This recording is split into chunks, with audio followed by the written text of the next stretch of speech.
Hey, what's going on? All right, so I just wanted to let you guys know what's going on in California. As soon as the fires were put out, now we have these. We're gonna have these mudslides. Oh, and then look at this that popped up here: respiratory specialists. Just coincidental. Southern California braces for heavy rainstorm Monday, threatening burn areas with runoff. Southern California is bracing for the first significant rainstorm to hit the region in nearly a year, bringing Monday, and with the heaviest rain expected in some burn areas. Almost 4 inches of rain is expected in eastern Santa Barbara County and western Ventura County over 12 hours from Monday evening through Tuesday morning. The Thomas Fire, which was centered in these two counties, burned more than 281,000 acres in that area last month, making it the largest fire on record in California. Unfortunately, it's centered almost exactly where the Thomas Fire was, said this meteorologist with the National Weather Service. Coinkydink. The mountains above the San Gabriel Valley are kind of a secondary hotspot, Hoaxie said.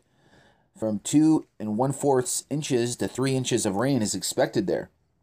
Now, there hasn't been any time for vegetation to grow, which holds loose soil and such from the fire to the side of the mountains. So what's going to end up happening is you're going to have massive mudslides going into roads, blocking freeways, covering houses, hopefully not killing anybody, but it has been done before. All of a sudden, 3 in the morning, people hear something outside, and then the next thing you know, their whole entire house is inundated with mud, like a mud tsunami. And I can't help but think that this was engineered. It just seems, it's just the worst case scenario happening, and it's worst case scenario after worst case scenario. Anyway, let's keep going on with the article here. I'm going to lower it there so I can read it all. If we drew a map of where we would least likely to have the heaviest rain, we would draw it where the Thomas Fire was and maybe where the Sand Fire was last year and the La Tuna this year. That looks to be where we've got a couple of bullseyes, Hoaxie said. When a fire sweeps through an area, it not only burns the vegetation, but also affects the soil.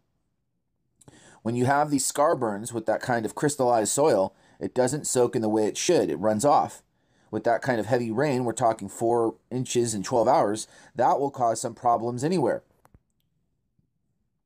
But the biggest concern is those debris flows, because if we get that high amount of rainfall, it's a double-headed issue. You can get flash flooding periods, and in addition to that, you can get debris flow. Thunderstorms in the region are most likely tomorrow, Tuesday. The problem with thunderstorms is that they can produce a lot of rain intensely in a small area.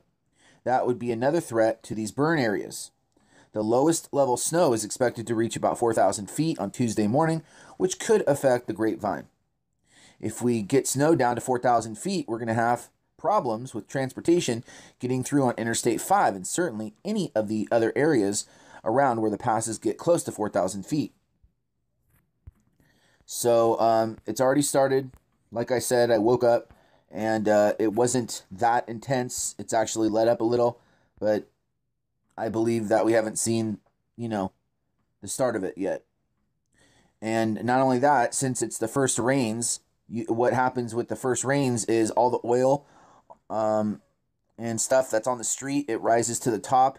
So not only do you have the most accidents and the most, stuff like that happening, then on top of it, you have these burn areas that were right next to freeways. And you're going to have these mud flows going right into the freeways, stopping transportation, stopping commutes.